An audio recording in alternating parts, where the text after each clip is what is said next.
getaway, ito ang Tagaytay City. Maliban sa magandang tanawin na makikita sa kapaligiran, ay dito rin matatagpuan ang glass house ng tinaguriang ama ng Philippine glass sculpture.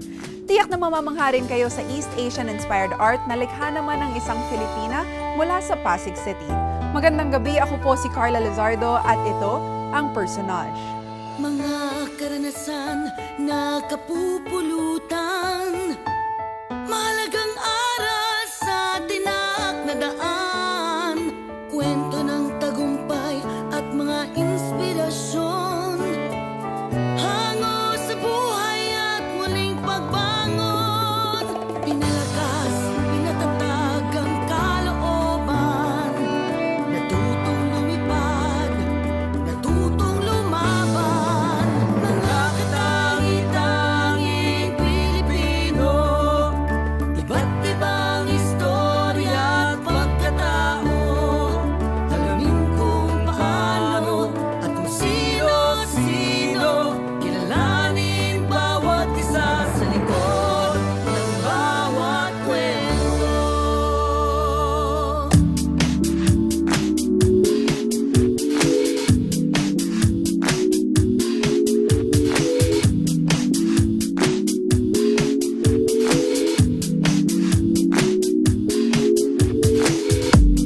Ilan lamang ito sa mga gamit na makikita sa kanyang kwarto. At mula sa silid na ito, ang kanyang mga obra ay nakarating na rin sa iba pang panig ng mundo.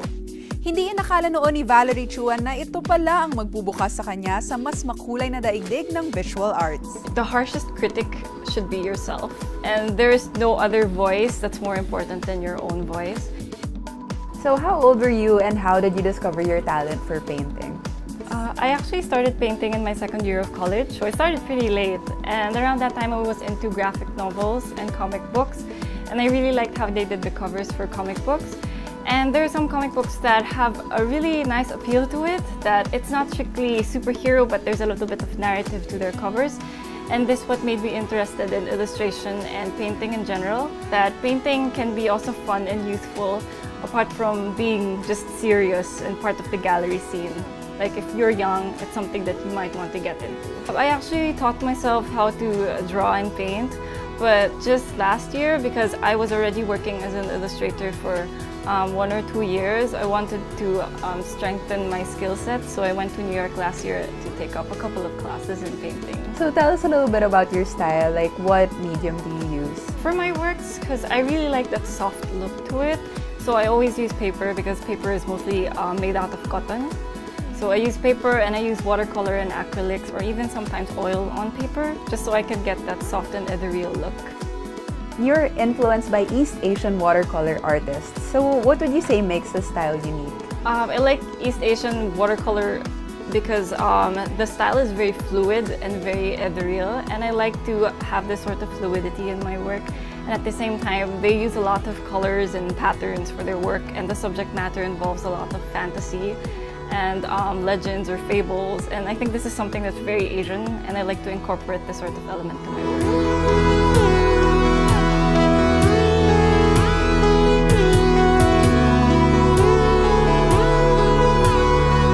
Sa pagbabalik ng Personage. You're like a graphic artist or even an illustrator, they don't pay you a lot, but I think you need to get past this, and I think as an artist, you have to think that your world is a little bigger. Right? Don't stay in like a small shell. You really have to reach out.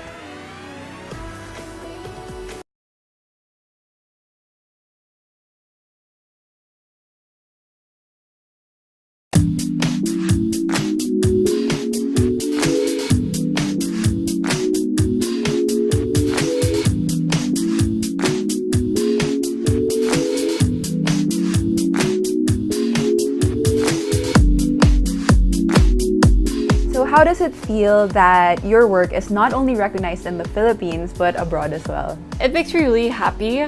I think what's important is that it doesn't matter where you come from, if you're from the Philippines or if you're from another country, as long as there are people who get inspired by my work or there are people who appreciate or relate to it, it makes me happy. I think it's very fortunate today that there's the internet, so it's very easy to promote your work. I guess back in the day you have to mail, right, make snail mail or send your artworks abroad, but now it's just you can contact galleries, or sometimes people can just find your work online and they will contact you. So for me, it's also like that. I just kept posting my works online, and eventually a gallery abroad was able to find my work, and they asked if I wanted to contribute one work to their show. Of course, there are critics in every field. How do you take criticism? The harshest critic should be yourself. And there's no other voice that's more important than your own voice. So whatever other people tell you about, if your voice is the strongest, you can be objective with what other people say. When people say something to you, it involves their feelings and their experiences. And you as an artist, you are able to segregate whatever they say. I think that's what's important. Just look for the things from what other people say and take this thing and use it to help you grow as an artist.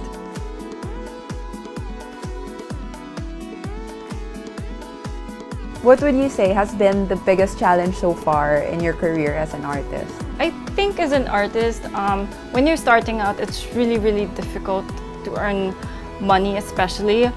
But in the long run, it has been a little bit forgiving. I think in the Philippines, that's like a small issue here, that artists aren't really taken seriously. So especially if you're like a graphic artist or even an illustrator, they don't pay you a lot. But I think you need to get past this. And I think as an artist, you have to think that your world is a little bigger, right? Don't stay in like a small shell. You really have to reach out.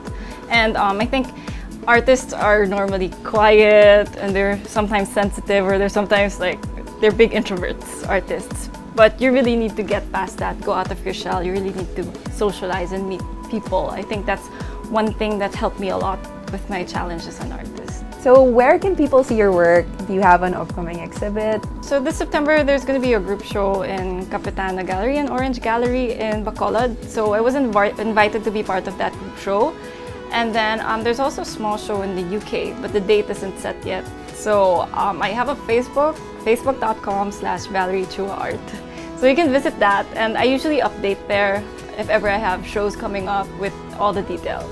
Right now, what are your short-term and long-term goals in the field? I teach from time to time, and I also do like client works for commercial work and also for private works. So I'm actually happy with what I'm doing now. But long term, I think that I really want to exhibit all over the world. So I'm trying to cross out every country that I can. And I also like traveling, but for me, traveling is not enough. So I want to live in a country for maybe a couple of months, and then paint there, and then have a show there. So I want to keep doing this continuously. What message do you have for aspiring artists out there? If you want to be an artist, you should also, like, if your parents tell you otherwise, and if your parents force you to become a doctor or a lawyer or a businessman, it's totally fine. You can follow your parents.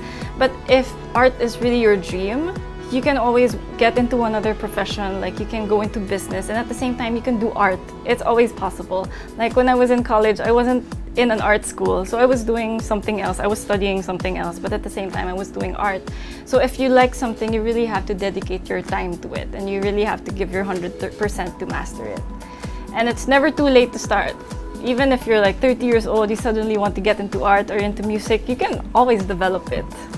And then right now, as I said earlier, there's the internet. It's so easy to promote yourself. So if you want to be a successful artist, you can just keep posting your works online and keep making good work. So that's really important. Always make good work. Always come up with new work and never stop. And eventually, someone out there is going to see your works, and you're going to make it.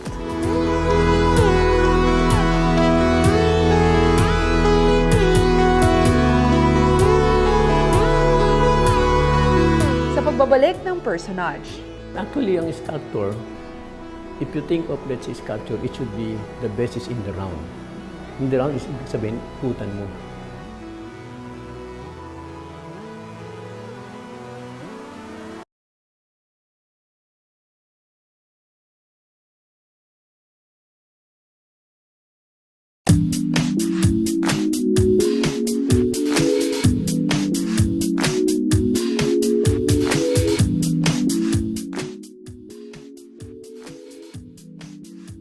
Ito ang nakamamanghang mga obra obra mula sa tinaguriang ama ng Philippine glass sculpture na si Architect Ramon Orlina.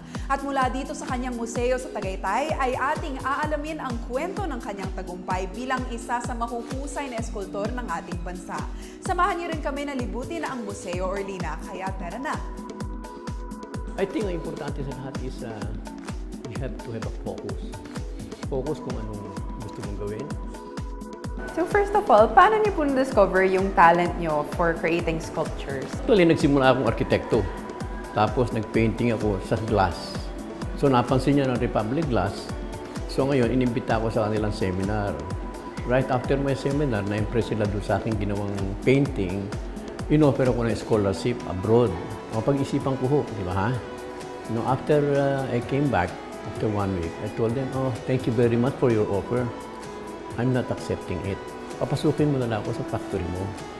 Kasi as an architect, alam ko kung ano yung sheet glass, wire glass, tempered glass, pero hindi ko alam paano gumawa ng glass. At hindi ako makakagawa ng bahay kung hindi ko alam kung ano yung konkreto, kung ano yung yero, kung ano yung simento. Kaya kailangan alam ko muna yung ingredient para gumawa ko ng glass. Sabi ko gusto ko ng agreement na kung ano man ang ma-develop ko sa akin. Pero I will always give credit to Republic Glass. Pero in 1 year, hindi lang ako nakadevelop, nakagawa ko ng isang sculpture para sa Silahis Hotel. So, medyo yun ang naging success ko. Dahil sa lahat ito, nagawa ko ng trial and error.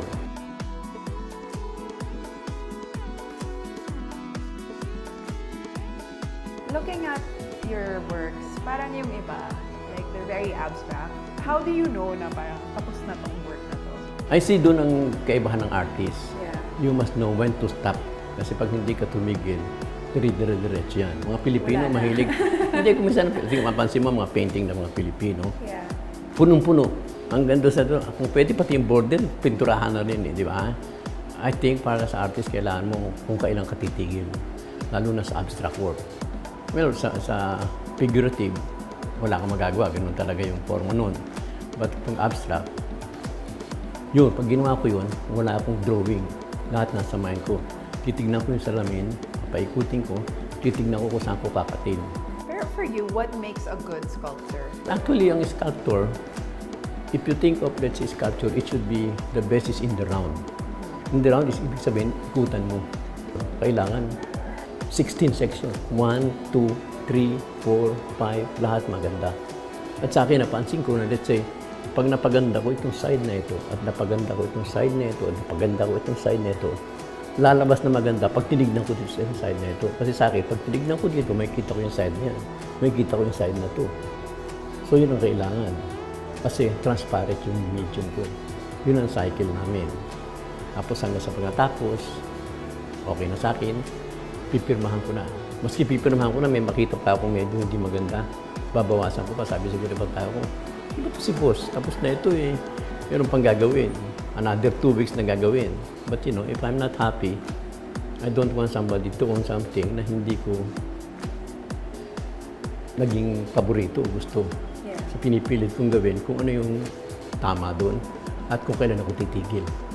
I think one of the best parts sa kwento mo is that ginawa mo yung what you love. That's what you're doing. You spent your life doing sculptures, which is something that you really enjoy doing. So ano mo masasabi mo yung biggest life lesson na natutunan mo as an artist?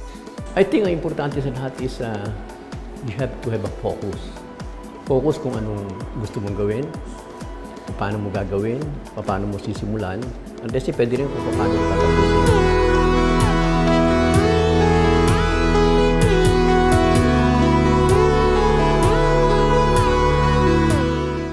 Sa pagbabalik ng Personage, We're the first in glass sculpture. Medyo it gave rise to the notion that they are the origin. Sabi niya, meron na pala sa Pilipinas din, di ba? mga kaibigan, maaari niyong mapanood muli ang mga paborito niyong episode ng Personage sa Kauna, ang pinakabagong mobile application that gives a new educational experience. Kauna, created by Orange Apps.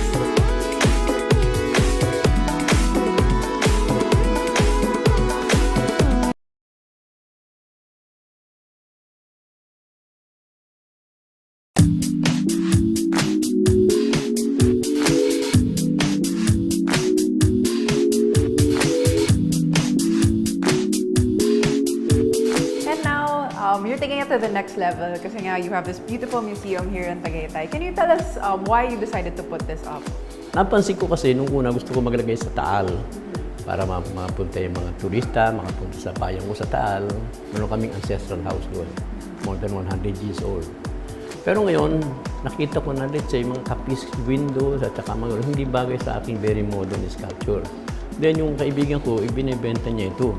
Nung pagkapunta ko dito, sabi ko, nakita ko yung lugar. That's it, sabi ko, sold.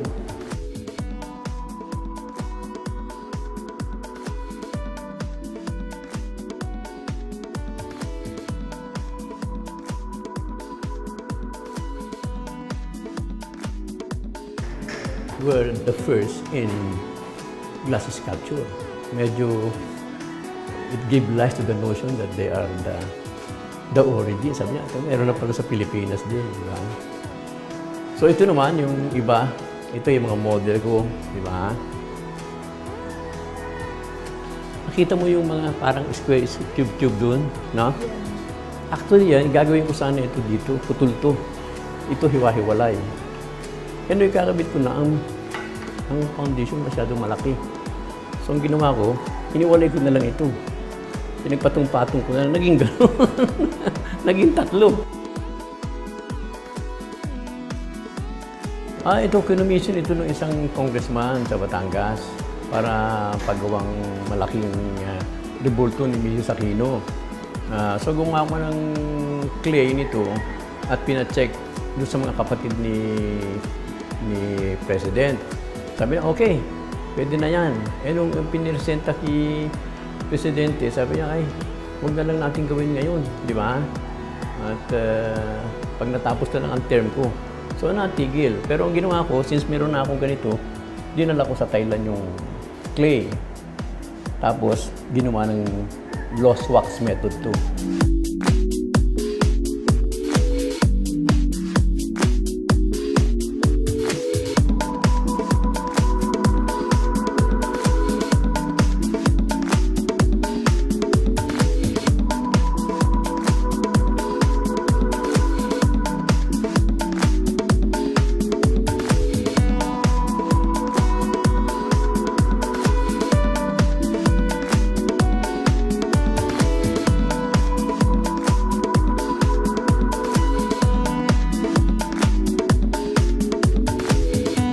Finally, we can just invite our viewers to come visit us here. Yeah, gusto sana maimbita kayo dahil sa isang lugar ito sa Tagaytay na kaiba sa mga nakikita mo rito.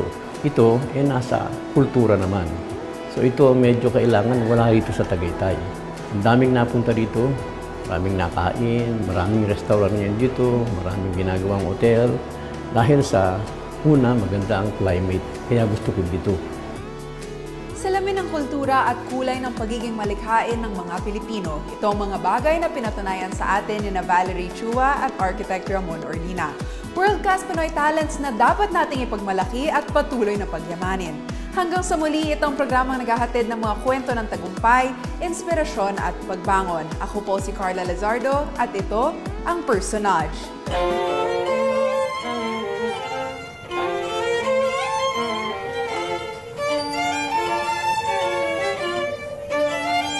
Ang panahon o oras na dumaan ay hindi na babalik. So, kailangan sulitin nila kung ano yung pwede nilang magawa sa araw-araw. At isa pa dito yung kung anong itinanim, ay siya ang aanihin. So, kailangan mag-practice ka na mag-practice and then magbubunga yun.